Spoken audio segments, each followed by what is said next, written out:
The Spontaneity Shop presents All British Comedy Explained with Abigoliah Schamaun and Tom Salinsky. This episode, Ask Us Anything. Hello, welcome to All British Comedy Explained, the podcast where I, Abigoliah, finally learn about all the British comedies I've been missing out on. And to guide us through this comedy labyrinth is my good friend Tom Salinsky. Hello, good to be here. Hello, how are you? Good, yes. Are you enjoying your summer? I mean, no. It's far too hot. I'm far too busy. But these things are sent to try us. And I have the pleasure of making this podcast with you to lift the burden. What I love about British people is when we have a cold, rainy summer, everyone's like, we don't even get a summer here. And we finally have the warmest summer ever. And everyone's like, what's going on? Yeah. Now we're discovering that the society is not set up for it in any way at all. No, your houses are made to stay warm at all costs. Exactly. No breeze whatsoever. Definitely no air conditioning. Well, now we are not on to our official season 3 yet, which will be coming out in September and is satire, which, by the way, we should mention, we have a very special episode already planned for our satire season. Our interview.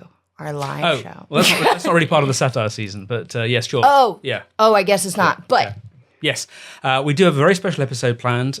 We are going to be doing our first live show at the London Podcast Festival. We'll be interviewing Paul Whitehouse live on stage on Saturday, the 12th of September at 7 p.m. We will be recording an episode about the Fast Show. Before we do that, so Abigoliah, you have some sense of who it is you're talking to and why. I'm really looking forward to it. I've heard so much about the Fast Show, so I can't wait to dig in. But until then, today we are doing another special episode. We are doing an Ask Us Anything episode. Yeah. We threw the doors open and comments came flooding in. As Jack D says, we've been inundated with a letter from Mrs. Trellis. Yes, we have indeed. We reached out to our followers on social media and on our Patreon. And guys, I've got to say, as always, great questions, great little community we're building.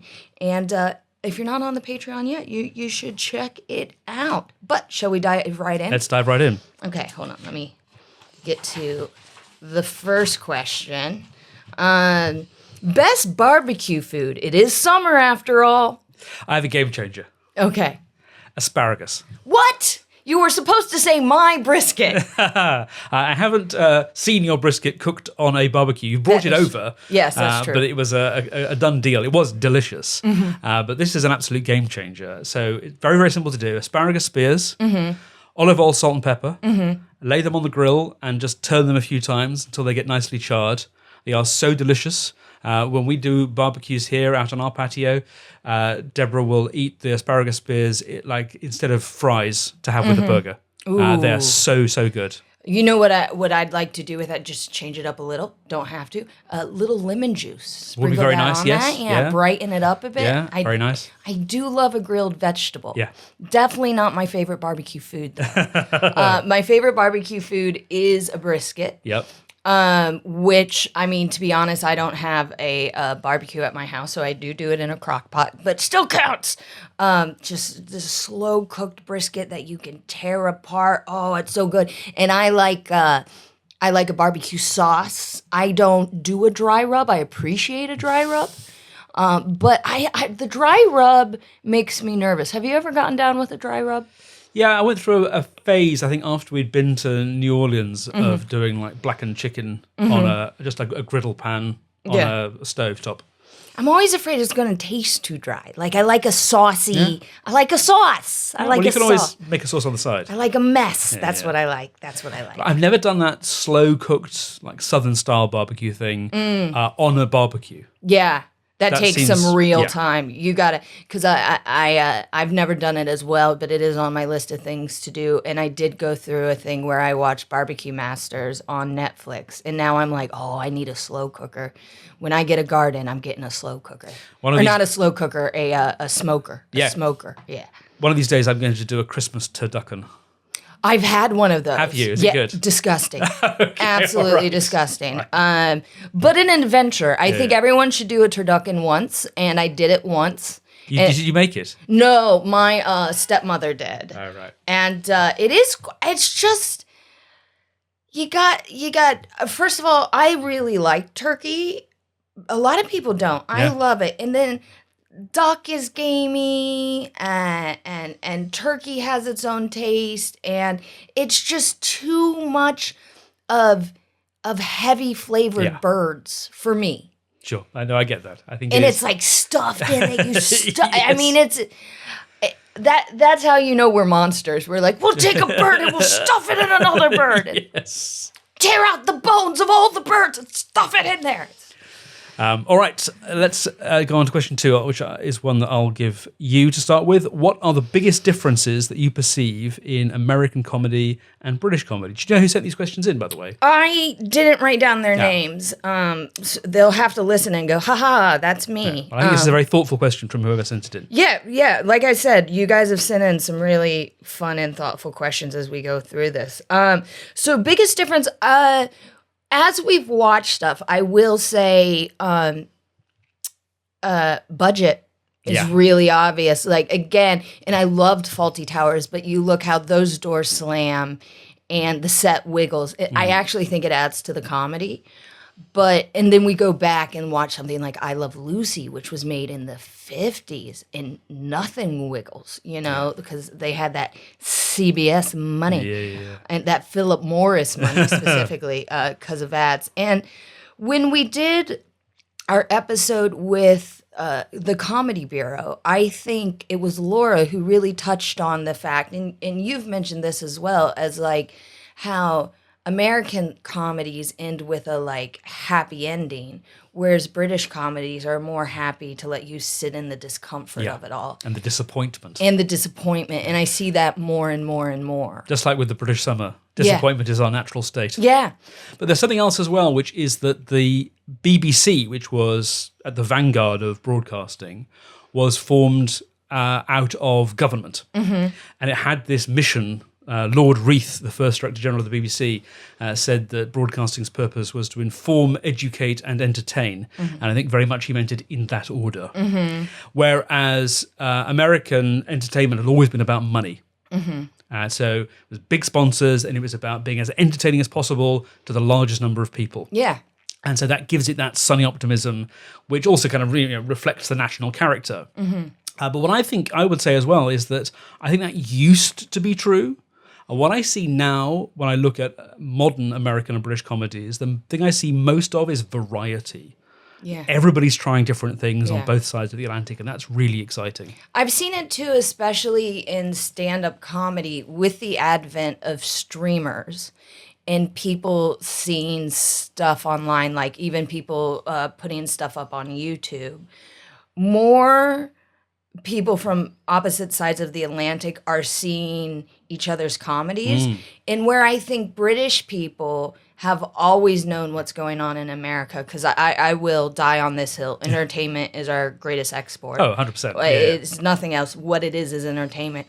However, I don't think Americans have seen as much British comedy. No. Me being the perfect example. Yes. And I'm seeing a lot more, and stand-up too, more Americans doing the storytelling show with the beginning, middle, and end, where it dips more of like the Edinburgh hour. Yes. Whereas before that, and I remember when I first came over here, people were really shocked that I would just move from one joke to the next without a link. I was like, why does it need to link together? It's just a bunch of jokes and end on the best one, and not as like what I learned here. But yeah, it's fun to see the two different styles sort of meld and what people are being inspired by. I like it very much. Yeah. So my next question is mostly, this one's geared toward you, Tom. What other themed seasons do you have in mind?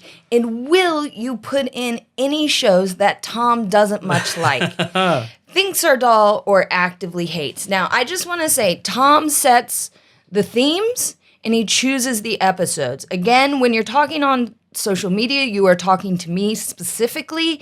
And although I hear your requests, I have no sway, and neither do you. But Tom, You have influence, maybe. yeah, and I tell you what's going on. I'm like, by the way, Red Dwarf, Mr. wrote 2 books about it. Well, yeah, if you want to know about Red Dwarf, you can read the book. We'll cover Red Dwarf eventually. I think you would find Red Dwarf really fun. I think you'd really like it. When we first started putting this together, I made a long list of I remember themes and potential episodes that could go in them. But already things are changing. So I had an idea for a season on Sketch. The Fast Show was in that. That's now had to come out because we're doing a special episode on the Fast Show. So if we do a season on Sketch, I'll have to put something else in that slot. I wanted to do something on Class, which is where potentially I thought we could put Only Fools and Horses, which we keep being asked about. I wanted to do one on... so now, coming on to the other point, I wanted to do one on dinosaurs. Everyone loves dinosaurs. By which I mean shows that have passed their sell-by date. Oh, so when you say sell-by date, like people have forgotten about them or they haven't aged well? They haven't aged well. Ooh, this is a fun idea. I have another category I plan to do called something like Overlooked or Obscurities, where I could put My Beloved Nightingales, for example, and other shows that people have forgotten about, like Colin's Sandwich, which nobody remembers, or The Strange World of Gurney Slade. Like, there's really like bizarre stuff. I generally try and I have like one episode each season is for me. Yeah. But dinosaurs would be interesting, so that's where we might look at things like Benny Hill. Yeah. Who was huge, and then when alternative comedy came along, he was suddenly made to seem embarrassing and old-fashioned and repugnant, which a lot of people object to. Or, for example, Mrs. Brown's Boys. Which I have, funnily enough, seen a little bit of. This is a modern sitcom which is simultaneously universally reviled and enormously popular.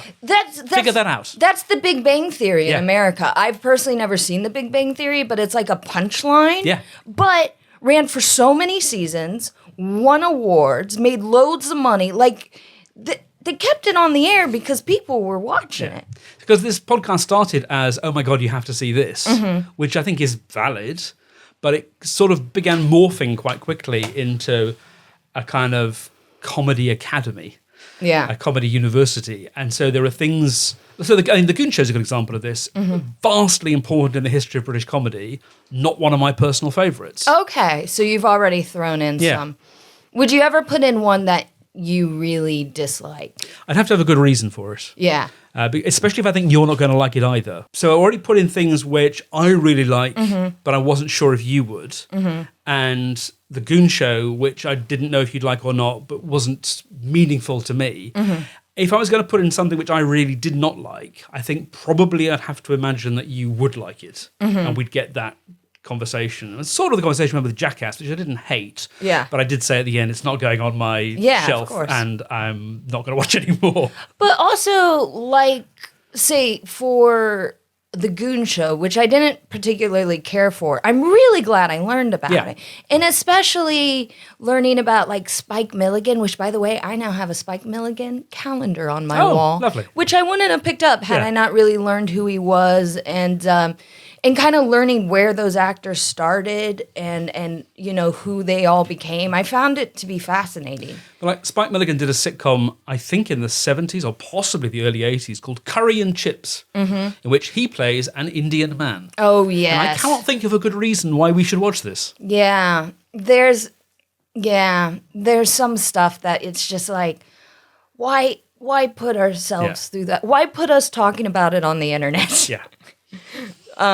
Actually, I think there's a later question about this, so maybe I'll save more commentary about that till later. Yeah. But it's an interesting area when you go back to look at these old shows, and you have to make a choice about, are you judging them by the standards of the day, or are you judging them by the standards of today? I think both approaches are reasonable. Yeah, I agree.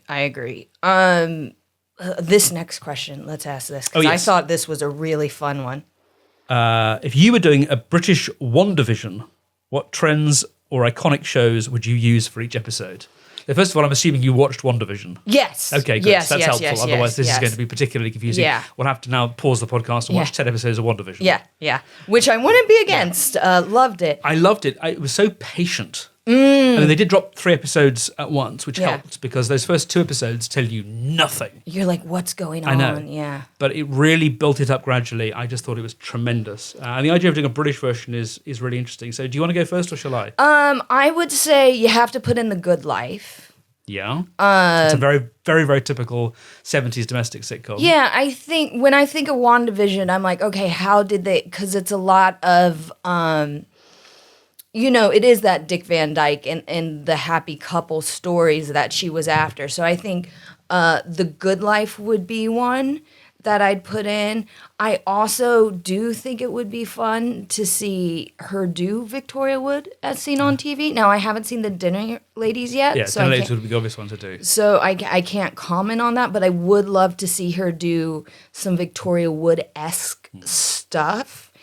And to round it all out, what does the fall and rise of Reginald Perrin look like in WandaVision? Yes. You know? Yeah. Because again, what she's capturing is this happy couple thing that she wants with the robot guy. Vision. Yeah, Vision. Hence. Yeah. WandaVision. Yeah, WandaVision. Oh, look at that. I learn something every time we do this podcast. I can't believe I haven't put that together till now. But yeah, I think that would be interesting. And to see Wanda as Reginald Perrin, not Vision. Oh, yeah, absolutely. Yeah.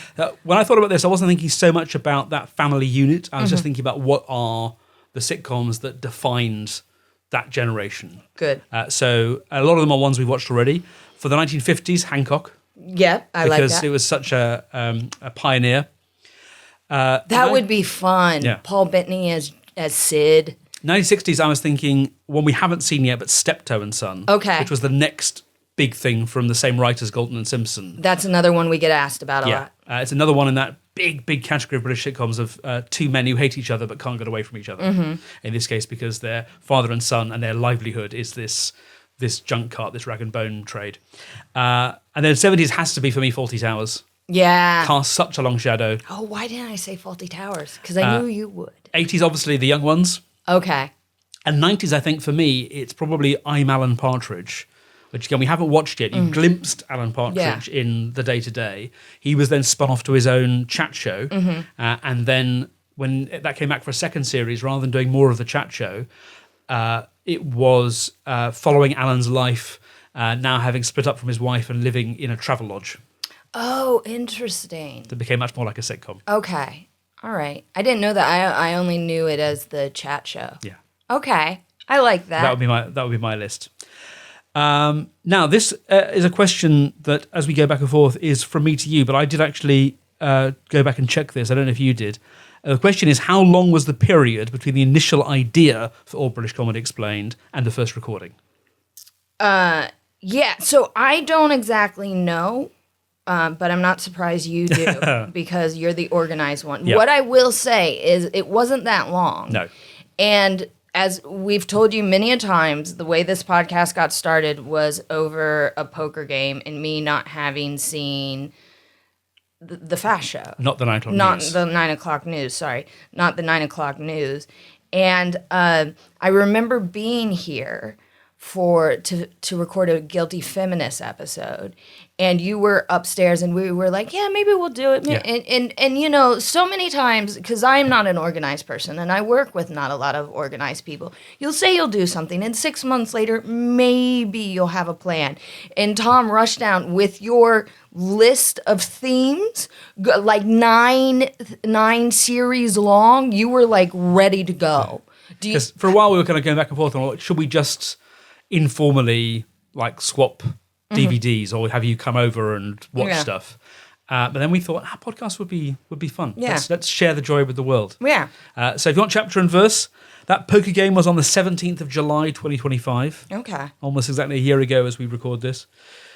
We had a meeting to discuss it. When we decided we were going to do it as a podcast, how would it work? That was on the 26th of August, 2025. And then the first recording was the 10th of September, 2025. We are the Richard Curtis of podcasting. Yes. Turn it We get around it in done. a year. Yeah. We get it done. Like the Vicar of Dibley. We had an idea and then we made it happen. All right. Next question is, which sitcom, British or US, is your go-to when you need cheering up? Okay, here is a big confession. I don't watch comedies when I'm feeling low.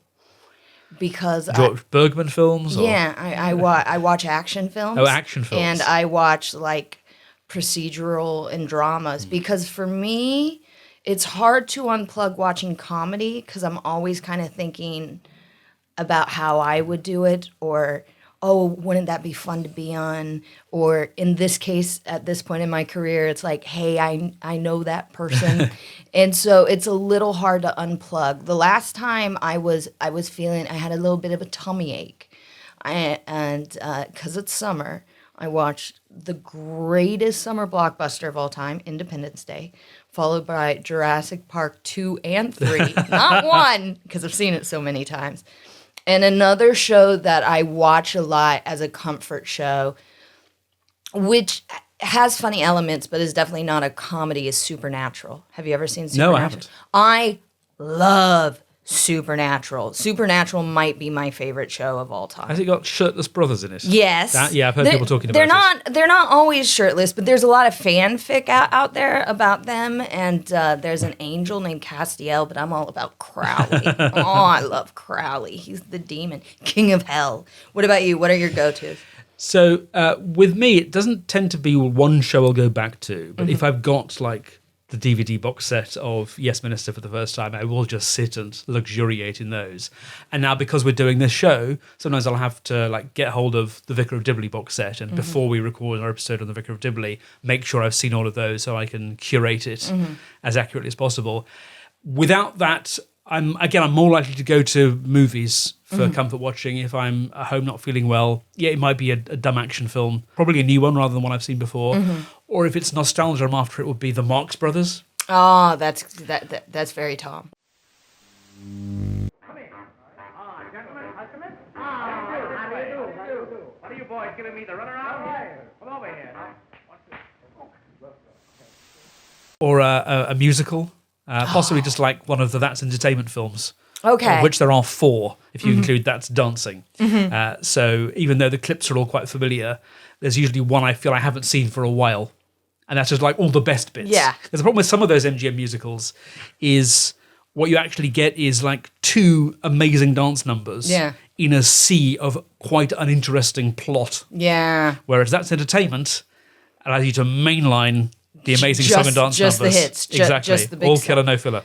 Oh, you know what I did sit down and watch one day off James Lance's recommendation was Book Club. Is that what it's called?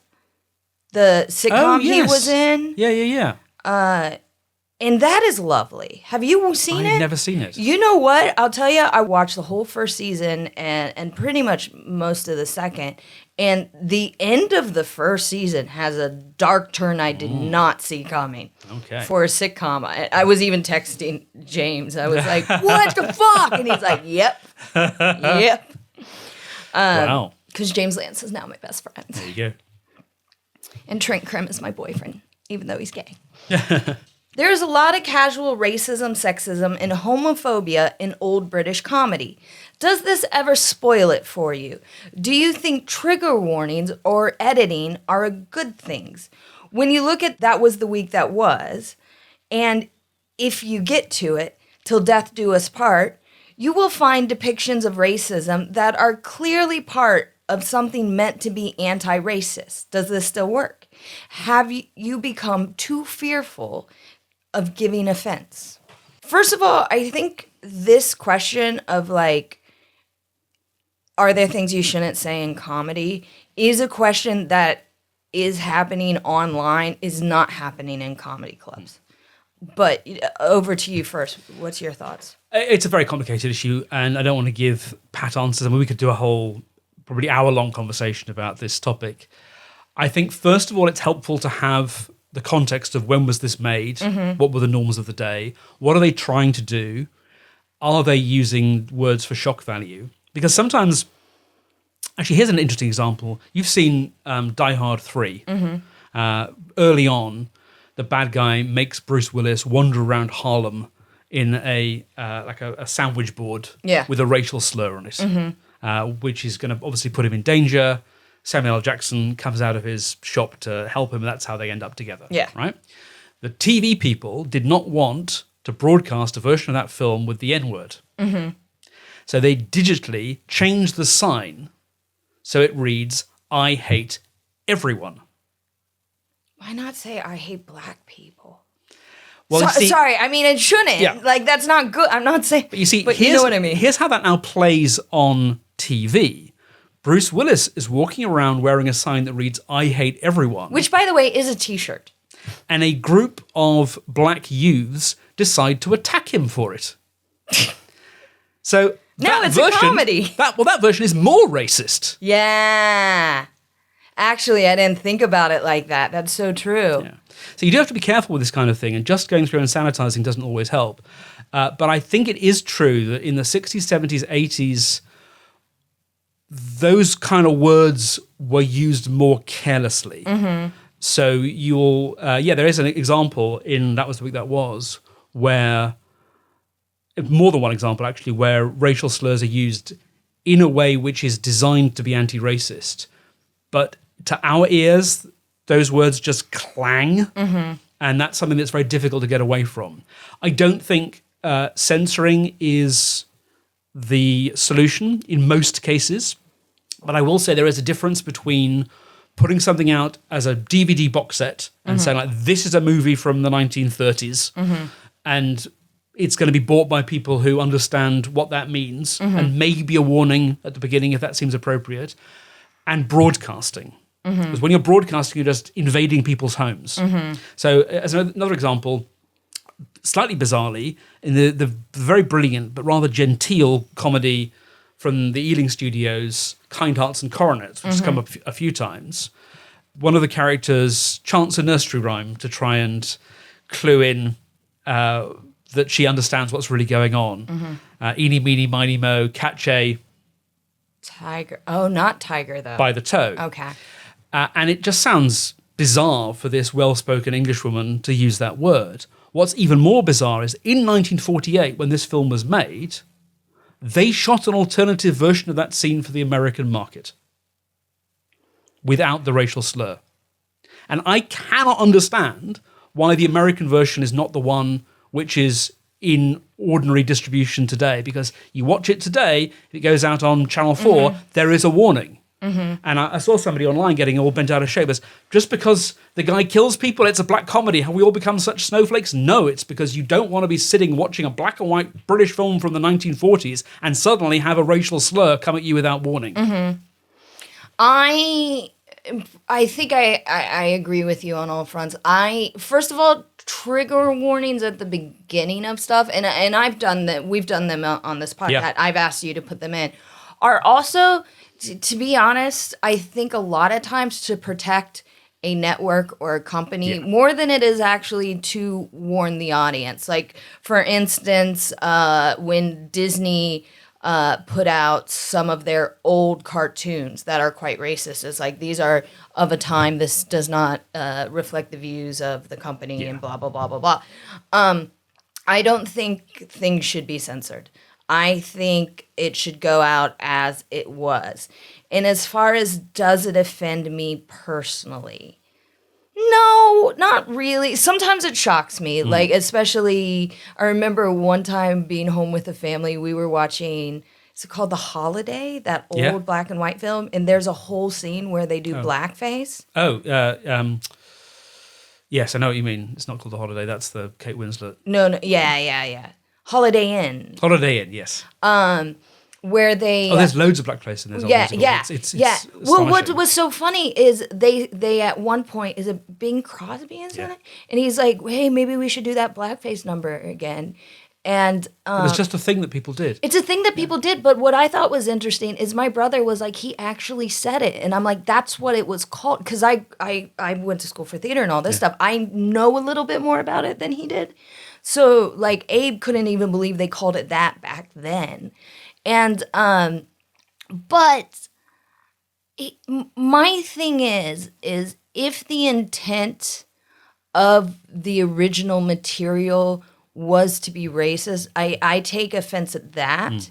If there is stuff that hasn't aged well, I pretty easily can be like, whoa, it was the 80s. You know, what are you going to do? It's the 60s. What are you going to do? You know, it doesn't make me clutch my pearls that hard. I would have more trouble. Something I've grappled with is with doing the Patreon All-American Comedy Explained.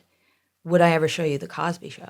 Oh, yes. Because in that... I've got a similar problem with showing you Father Ted. See, and here's my thought on stuff. If you, as a viewer, want to watch something, I don't care what you do. If you want to watch Father Ted, watch Father Ted. If you want to watch Cosby Show, watch Cosby Show. Yeah, we're not the boss of you. I'm not the boss of you.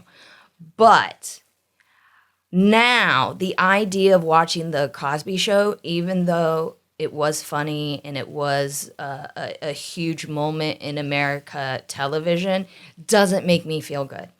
It gives me it makes me feel icky. I was the world's biggest Louis C.K. fan. Yeah. I thought he was par excellence. I thought he was picking up the baton that Bill Hicks dropped as like the defining American male stand-up comedian of his generation. Can I be honest? And this felt so like after he got canceled, I never said it because like you just sound like I didn't like him anyways, but I never cared. No, that's fair.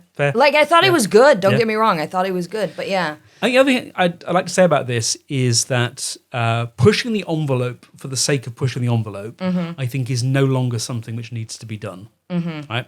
When Lenny Bruce was in his prime, he was being arrested on stage in comedy clubs for talking about oral sex. Right? There were literally things you could not say. Yeah. And that needed to change. That was unjust. It was inappropriate. It stifled creativity. There was no reason for it. Yeah. Today, you can say pretty much anything on any stage any way you like. You just have to have a reason for saying it. Yeah, I get tired of people being like, "Oh, you can't say anything," and then they say something. It's like, you know what would be really thought-provoking and revolutionary is just to be like, "Hey, man, be kind to people." Yes. Yeah. You know, like that is freaking like that's the thing that people aren't saying. But the fight for free speech has been won. Yeah. So nobody needs to relitigate that. Yeah. As far as I'm concerned. I agree. Yeah. I agree.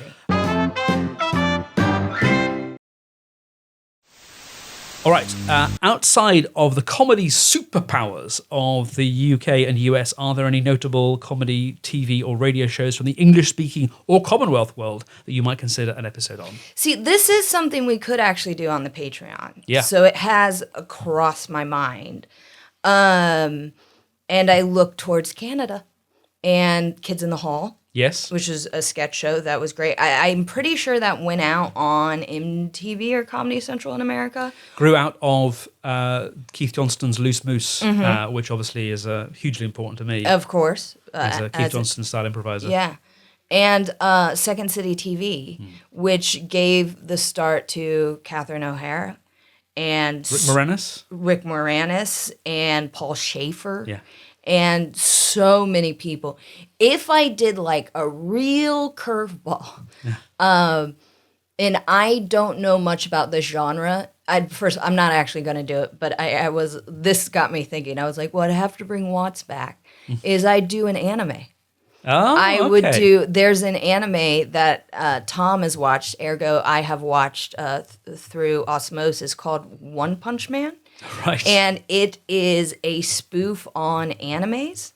And the idea is he's the strongest man in the world, but he doesn't look it. And he got to be the strongest man in the world by doing, I think, 50 push-ups every day, 50 sit-ups, and running 15K every day. And that does sound tiring. Although Tom said that, and I was like, I could do that. And he's like every day, even when you're tired. And I'm like, give me a year. Anyways, that was a year ago. I still haven't done it.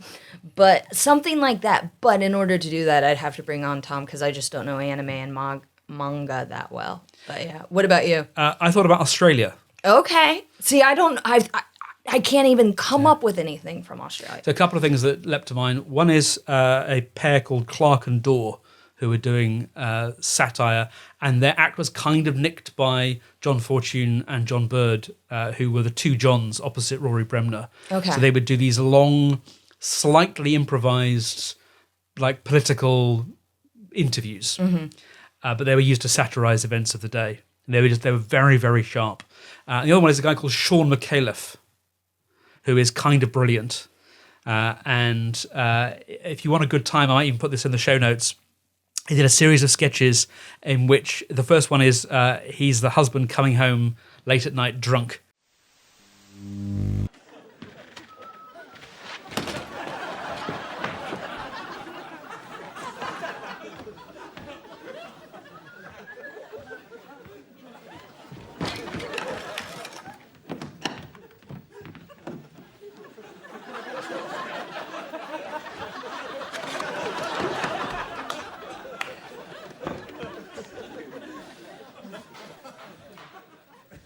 Have you been drinking? Not at all. Have that later. And actually, I'm not going to say too much more about that. I might just show this to you or put it in the show notes, because the gimmick they use to give you the sensation of what it feels like to be staggering around your own home drunk is incredible. Really? It's also clear they're doing it in front of an audience, which is amazing. So was this a sketch show that Yes. he had? Yeah. Okay. And it was called... I think it was just called the Sean McAuliffe Show. Okay. Cool, Yeah. cool. When did it come out? This would be 80s, I think. Okay. Awesome. I like that you pulled from Australia, because I was like, I've been to Australia. I can't think of one Australian show. Fun fact. Paul Hogan was the big Australian export. He had a sketch show back in the 70s or early 80s, and then obviously worldwide fame with Crocodile Dundee. Okay, that's who that is. Yeah, that's. Would you ever do Crocodile Dundee? No, No. I did not like Crocodile Dundee. Fair. It's fair. All right, my next question to you. The sad death of Penelope Keith, who embodied two terrific sitcom characters, made me remember how three-dimensional she made Margot. I loved all four of them at the Christmas party. Penelope Keith is hilarious, but also really tugs at the heartstrings as Margot. An excellent performance that has stayed with me. Who is your favorite sitcom character? I mean, a couple leap to mind immediately, both ones that we did last season. Humphrey Appleby, Okay, yeah. just peerless, incredible blend of writing and performance. And similarly, Reginald Perrin. Yeah. That combination of furious indignation and anger at the absurdity of the world, and that same kind of helplessness in the face of it. It's very complicated for what's a silly sitcom about catchphrases and hippos. Yeah. Yeah, he's brilliant. I would say Margot really stole my heart when you showed me. Team Margot. Yeah, Team Margot all the way. I still need to get the t-shirt made. Like, she was lovely. If I had to pick favorite sitcom characters, I'm going to go with American sitcoms just because that's how I grew up. I would say Jack from Will and Grace. Yep. Jack and Karen as a duo was so perfect. I loved them. They are brilliant. So much. Just absolutely smitten. Obviously, Lucille Ball, as you guys know, or Lucy Ricardo, as her character is known, and Steve Urkel from Family Matters was really just took my breath away as a child. I would say those are some standouts in my life. Actually, I might go for Rimmer in Red Dwarf as well. Okay. As a character who was written initially as being just like the antagonist, but turned out to have much more psychological depth than the person he was supposedly antagonizing. Oh, interesting. Yeah. I like that. I like it when someone looks like a dummy, but they're actually a genius. That sort of thing? Is that not quite? Okay. It's more like I'll give you one example. So in the show, Rimmer is a hologram recreation of someone who is now dead. Is he the one who mentions Felicity Kendall's rear? It's not that character, but it is that show. Okay.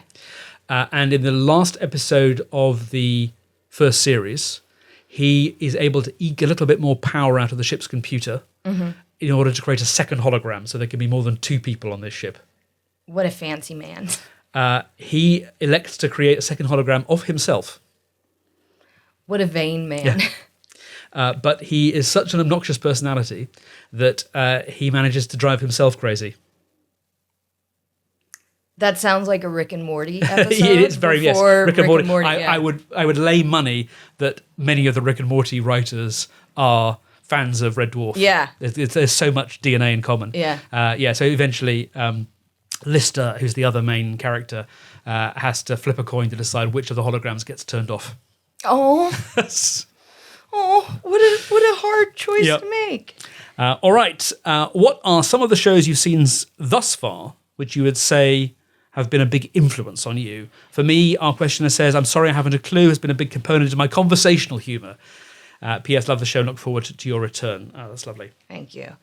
So of the shows we've seen, what has influenced you? I mean, I keep banging on about her, but Victoria Wood did that thing. So when I started comedy and when a lot of people start doing comedy, you just watch everything, you know? You and I, as I've said before, have gotten away from that, but you really watch stuff and find inspiration and learn by watching. You go watch live comedy, you watch comedy specials, you watch sitcoms, you watch sketch.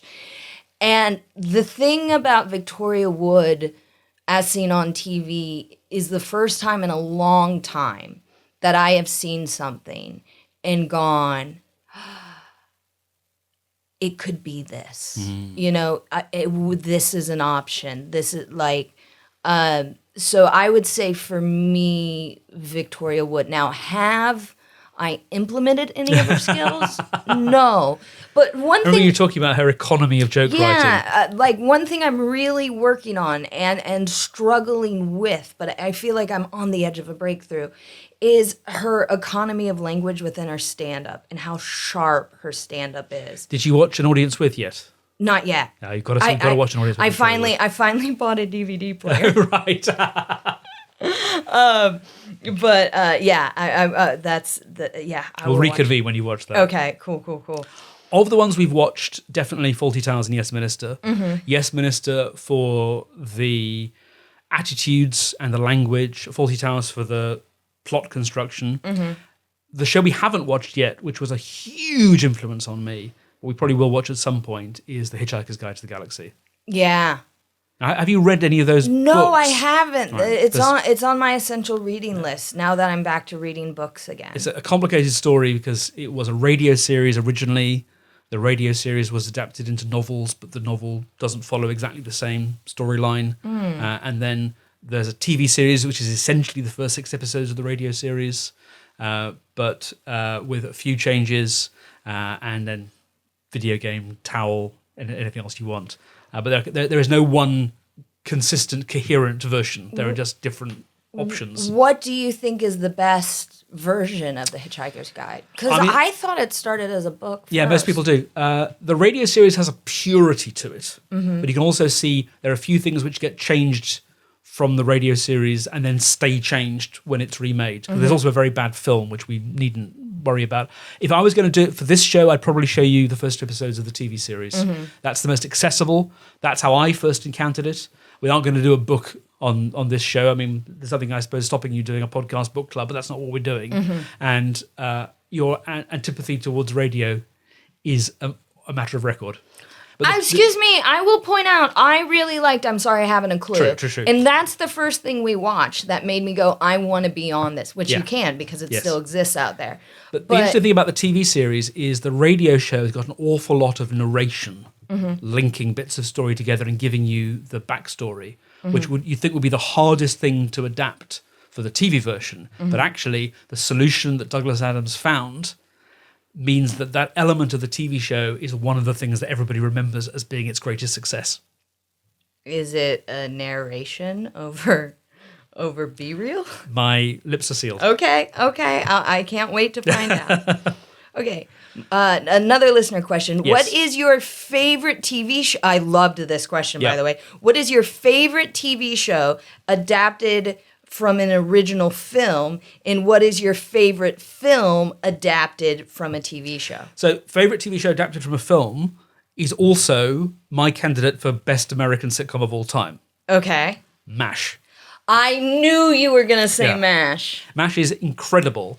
And the way they're able to take that film itself adapted from a book and make that show out of it is extraordinary. And that show ran forever. Famously, it ran longer than the war it depicted in terms of years.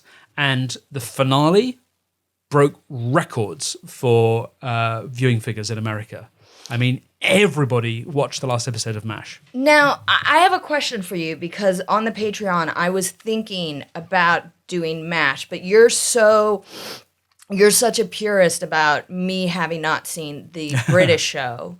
Would you like an episode on MASH? Sure. I I'm mean, sure there's stuff I can find out about MASH that I didn't already know. Or you can sit here Or and I correct me. you. I think you'll find. The other way around is less common. I think we talked about the fact that films made out of TV shows, there was a craze for them in the 70s and 80s, and it tended to be all of the characters go on holiday together, which the League of Gentlemen spoofed in their movie. The League of Gentlemen movie is kind of a mess, but there are some really interesting things in there.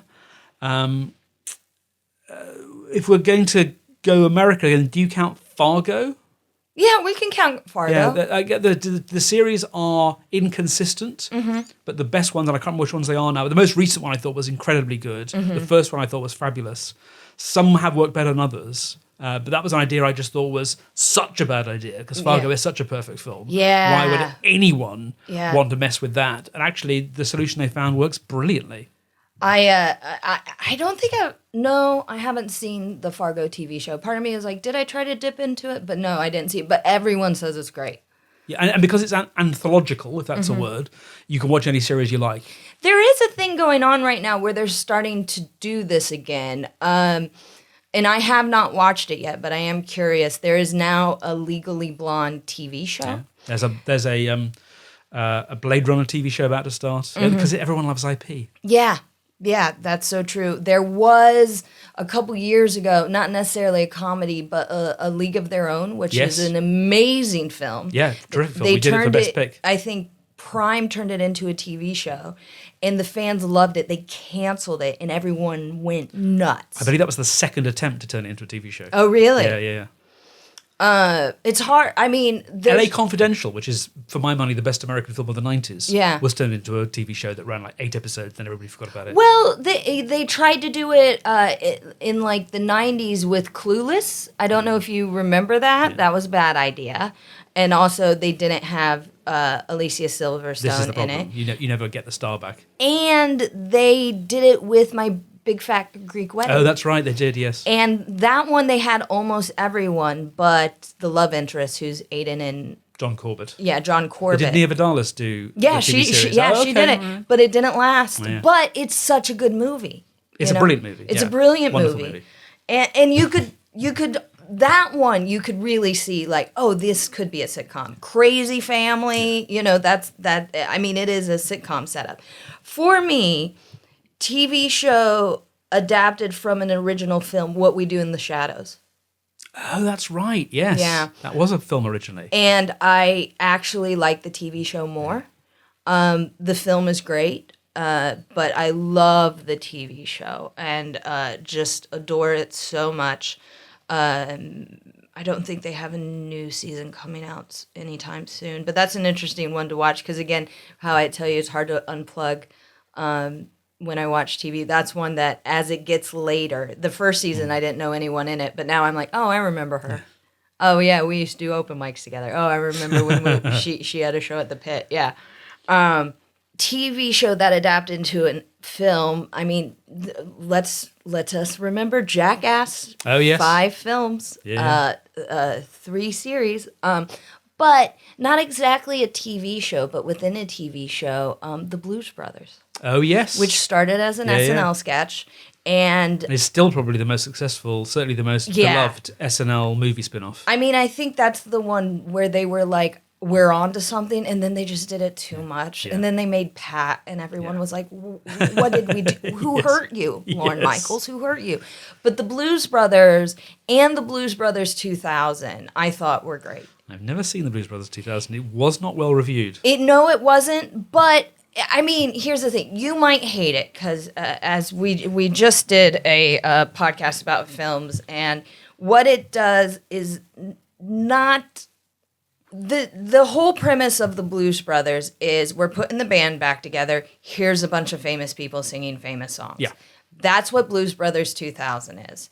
Okay. Except because John Belushi has passed, they get in It's John Goodman, isn't John it? Goodman, who is great in it, I mean, by he is the way. sensational. By the way, as I get older, John Goodman, I totally would. And I, like, when I look at John Goodman when he was younger, so when I was younger, he was, like, too old. But when I look at John Goodman, like, as my age now, when he was in his 40s, I'm like, this guy's got something. He's very charming. Yeah, I would recommend Blues Brothers 2000 as a fun watch. It's not a deep premise. In fact, I don't even remember why they're putting the band back together. But Aretha Franklin shows back up. Paul Schaefer's in it. It's great. It's great. Okay. They have a wonderful song that John Goodman does. I'm Looking for a Fox. It's great. Highly, highly recommend. All right. So again, from the shows we've covered. Favorite joke. One favorite joke. Alan Adele. Really? Alan Adele. Alan I'd forgotten Adele. that. Oh, Alan Adele. I've listened to it so many times it now shows up on my like if I just let my YouTube music go, it'll be like, remember you like this song. It's the little details. It's Joe Melia's face and the hope slowly draining out of his eyes that this song is ever going to resolve. And Dudley Moore's consistent enthusiasm for another chorus. Exactly. And his hat just being way too long. Yes. I loved it so much. For me, I think the Seven Dudley Sins is going to take some beating. I think you and I laughed for about a week when that line was... yes! Yeah, yes! Minister. It comes so out of the blue. That's the beauty of that show being so dry. Yeah. That you're never given any advance warning. Yeah. Roger Moore, of all people, talking about the fact that the way he saw the difference between his interpretation of Bond and Sean Connery's was... Sean Connery's quips came out of thin air, whereas he says, I'll tend to let you know, joke coming. Okay. Why do you think there aren't many British-based comedy movies anymore? This one's for you, because I don't really have an answer other than watching the whole film industry crumble.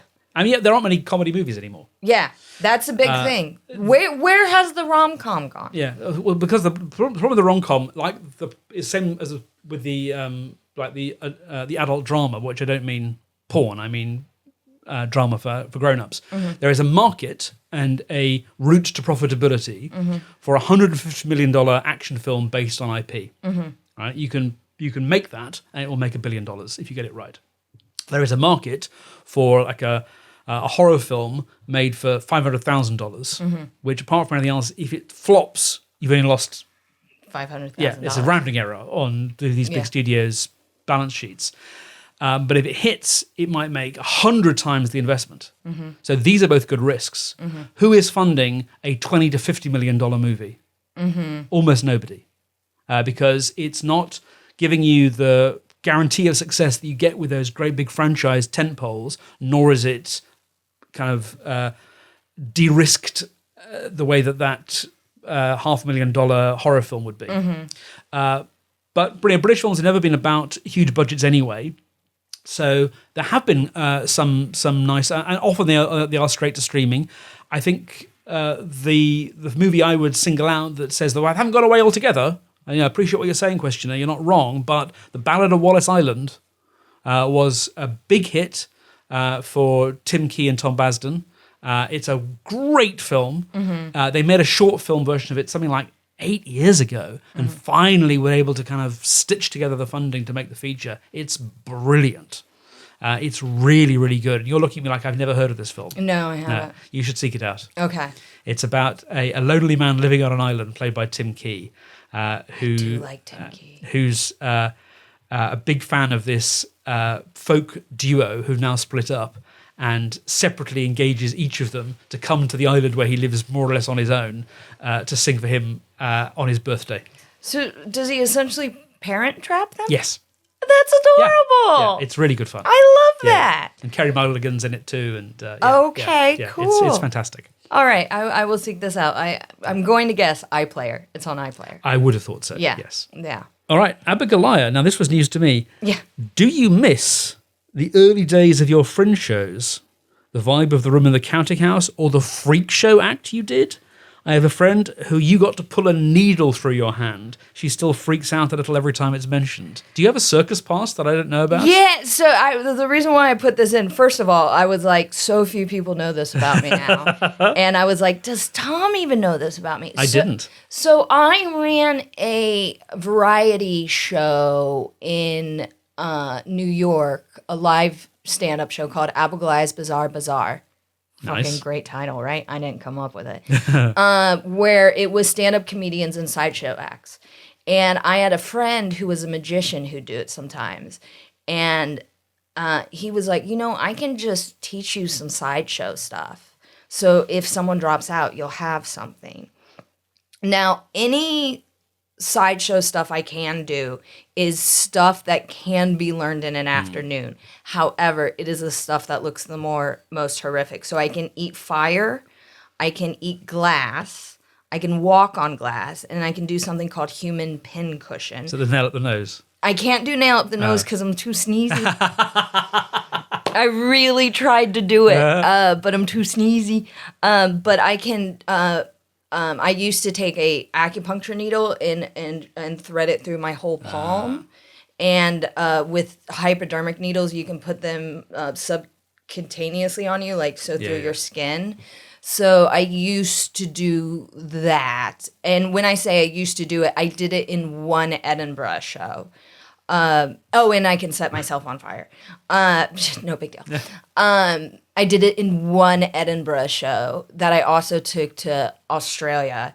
And that show got reviewed in Australia as 1 star Disturbed. They called me Disturbed. And then it got reviewed in Edinburgh as 4 stars, also Disturbed. Nice. Some people like being disturbed more than others. Yeah. But I will say, I did that, it's stuff that I learned for fun from some friends and some sideshow people.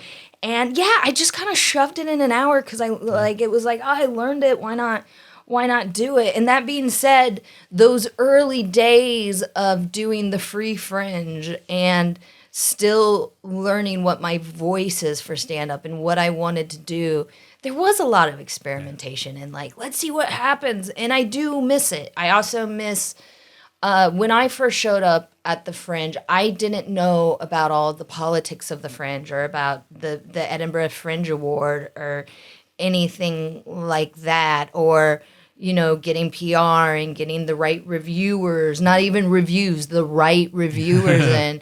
And I was just having fun, doing comedy, doing weird stuff. And once I learned the game, it did become less fun. Yeah, so I do miss it. I don't know if I can ever get back to it in my head, if that makes sense. I haven't done the Edinburgh show. I haven't done the Edinburgh Fringe. The last time I did it was 2022, and it was a really fun one for me. And I had a show, and as I say, I had a show in my heart. And since then, I haven't had a show that I really was like, I need to do this. But I do wonder if I just went up on the free fringe and just fucked around. But it's just so expensive to fuck around. It's true, yes. But at the same time, I probably get a lot done. Now you're making me think I should do it in 2027. Just go up, counting house, fuck around. Yeah. All right. So this one is all on you, Okay. Tom Salinsky, because I have no clue what they are talking about. I have a serious question concerning faulty towers about something which has become known as the Mandela effect. Where So first of all, you know what the Mandela effect is? Yes. Okay. Yes. Good. Do you want to explain it for our listeners? Yeah, very briefly, it's a term that is applied to what are supposed to be false memories, but which some people think our alternative universe is bleeding into ours. Mm-hmm. But the one I always think of is the Berenstain Bears, which people remember as being the Berenstain Bears with an E. And so they imagine that there was a point in the past where it was the Berenstain Bears, and then the universe changed and time was rewritten, and now it's the Berenstain Bears. They're the only ones who can remember it being Berenstein. Okay. This is, of course, nonsense. Because here's the thing. we confect memories all the time. I was thinking about the Berenstain Bears, as I used to pronounce it. So that's really, now we're continental Mendelian. We're storytellers. And this happens, for example, with misquotations. I am your father, Luke, is a more succinct and helpful summary of what is happening in the story at that point than the actual quote. Luke, I am your father is the misquote. It's just, I am your father. There's no Luke at all. Yeah. Or play it again, Sam. Yeah. Play it again, Sam tells you what's going on in the story at that point in a way that the actual quote doesn't. What is the actual You quote? played it for her, you can play it for me. If you can stand it, so can I. Play it, Sam. Ah. Something like that. One that we didn't get to when we did I Love Lucy is something that's remembered as Ricky Ricardo always going, Lucy, you have some splaining to do. He never said that. Yes. But Captain Kirk never said, beam me up, Scotty. Yeah, but as you said, it kind of sums up because he's always like, Lucy, what did you do? Lucy, explain, please, you know. But on to Faulty Towers. Hold on, let me see. It was kind of you, dear listener, to explain the Mandela effect, but we let Tom do it. In the case of About Faulty Towers, I distinctly remember being at school in the 1970s and discussing two scenes in two separate episodes which do not seem to exist in current repeats of the show. One is Kurt vomiting all over the mullets in the episode Gourmet Night. The camera now just pans to Sybil's face, but the studio audience clearly sees the vomit. And in the final episode, Basil the Rat, my friends and I collectively recalled seeing Manuel getting the two pigeons from the water tank. This second scene is more difficult to prove. Is this just me and my friends, or were these real scenes cut later for the grounds of decency or timing? This person did put in their name. So this is from Stilly, who is age 58 and a half. So no, as far as I'm aware, no Faulty Towers episodes have been edited for content or timing, including instances of the N-word included to make fun of racist attitudes. They are still there. These are two different categories. So Kurt, so this is the episode Gourmet Night, where Basil and Sybil are attempting to have a high-class dinner party for local Torquay dignitaries, but the chef that they've hired gets drunk and is unable to prepare the meals. And yes, they did shoot, because John Cleese talks about this on the DVD audio commentary, they did shoot the actor playing the chef vomiting over the fish, and you can see early in the scene he has a mouthful of something, and you can hear the audience reaction, but the camera cuts to Sybil, and John Cleese said the BBC made them cut it out. Oh. So that was shot, but not broadcast. So unless, Stilly, you were at the recording in 1974, you have never seen this, you've just imagined it, because that is what the story is telling you. Manuel getting the pitches out of the water tank, I am 100% sure, was never filmed. Okay. I mean, that set didn't exist. That would have been a big build with water in the studio. It would have been a huge deal. Yeah. Even on location, it would have been a huge deal. If that had been filmed, you can bet they would have used it. So I'm going to be very confident and say that is a memory you've confected. And the thing is, there is no way of determining a real memory from a fake memory except by looking for objective comparisons. And this has been studied. You can show people doctored photos of themselves as children in hot air balloon rides that never took place. And something like 30% will begin to recall this balloon ride that they never went on. Interesting. Because they've been shown a photo which appears to prove it. And they'll then start confabulating details. Okay, oh yes, I remember it was windy that day, or it was cold, or I was holding my mother's hand. No, this is all horseshit. This is just how our minds work. Yeah. And when you recall a memory, you also rewrite it. Yeah. Every single time you recall a memory, you rewrite it a little bit. It's a creative act that you don't realize you're doing. So human minds are very fallible things, which makes the Mandela effect so fascinating. Yeah. The other famous one is in the James Bond film Moonraker, where the villain Jaws is given a girlfriend, and this tiny blonde woman who pulls him out of the wreckage, and she smiles. Has braces, yeah. And everyone imagines she has braces, which she never had. What?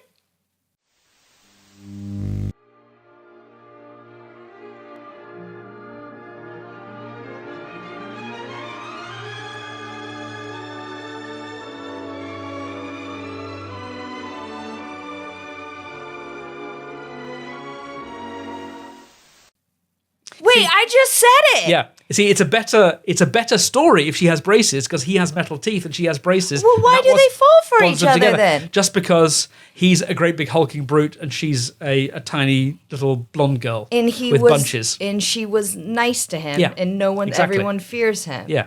But She didn't have braces. She did not have braces. She's never had braces. It's the Berenstein Bears, and she had braces. I think she's called Dolly. Oh my God! Yeah, so Dolly in Moonraker does not have braces on her teeth. Um, But you can see why people would think she would. You Yeah. can see why people would Because, imagine that yeah. she would. And the fact you can see it vividly in your mind's eye tells you nothing about whether it's real or not. And that's a really difficult thing for people to internalize. Because for the industry. I'm picturing the scene. Yeah, of course. And Yeah. I'm seeing the smile, and I'm seeing the girl. Whoa! Mind blown. Yeah. Whoa. Okay. So this last question I have put in here is actually from our YouTube comments, and You've told me about how erudite and kind and thoughtful our YouTube commenters are. This has got a tiny whiff of criticism to it. yeah. So our correspondent writes, I love the idea of all American comedy explained, but jackass? What about Barney Miller, Cheers, Soap, Arrested Development, the Bob Newhart sitcoms, It's Always Sunny, Seinfeld, for God's sake, jackass? Okay. Abigoliah Schamaun, explain yourself. I know. Okay, so here's my thing. I was so excited to do Jackass, and because of the timing of it, I didn't realize that Jackass had a film coming out. That's why I wanted to do it when we did it, because apparently their marketing's not as good as it used to be, and we pushed this through so quickly, and I made Tom Salinsky edit this on the quickest turnaround he's ever had to edit an episode, because I was like, everyone's gonna love it. It's gonna be great. It is gonna blow people's minds that we're talking about Jackass. And like I said, I'm in charge of the socials, so I read YouTube, and I was like getting ready for all of your thoughtful didn't mind if you didn't like it, but thoughtful chats about Jackass, and that video died. It flopped. You all were like, I'm gonna give this a miss. Jackass is one of those turning points in comedy. I hate to tell you this, but it is. And Tom has opened my mind to so many different types of comedy and so many people I did not know about. And Tom has studied comedy. You've studied so much comedy. It's so hard to find something to show you that you've never seen. And I was like, I know the one thing you haven't seen. It's Jackass. And I couldn't wait to show our listeners. And you all were like, what the fuck are you doing? I'm trying to give different types of culture. I want this show to be all about variety. Yeah. And going back to that earlier question, I think there should be shows that will include for reasons other than they're my favourites. Yeah. I'm kind of going to start with those, and we're going to have those all the way through. But there are lots of reasons to sit down and look at how a show got made and think about how it plays now to us as individuals in 2026. So I have no problem at all with you including Jackass. Once again, I'm not going to watch any more episodes. Yeah, fair enough. But I appreciate that you appreciated what it was. The one person who was like, this is a brilliant idea, was Phil Jupitus, was Bless like, him. this is great. And he started suggesting other things, but it was just shows he thought you would hate. And I was like, I'm not going to show him Foxworthy. Also, because I'm not going to show you this, but I did think about it. And then I was like, I don't want to watch it either. Poker George, Yes. was like, next show him Beavis and Butthead. Yeah, I have seen some of Beavis and Butthead, but it's not what I would be automatically drawn to. Yes. But just so you guys know, on the Patreon is where you will find more episodes of All British All American Comedy Explained. We're going to start doing the monthly so you guys know what's coming out next. It'll be in August, we'll have the Carol Burnett Show. In September, we'll have the Smothers Brothers because this season we're doing satire and they are a satirical show. Then we're going to have the Jeffersons. Then we're going to have Mary Tyler Moore. And then we'll have a special Christmas episode and then on to the new year. So that will be the lineup, which are more traditional shows. And I hope you join us there for that. Me too. All right, I think that wraps us up. Yeah, guys, thank you as always for listening. If you want to follow us on any social media, please do. We are on YouTube, Patreon. The bonus All-American episodes start at the £5 tier, and we will be back very soon with our new season on satire. Till then, I'm Abigoliah. I'm Tom. Cheerio. Bye-bye.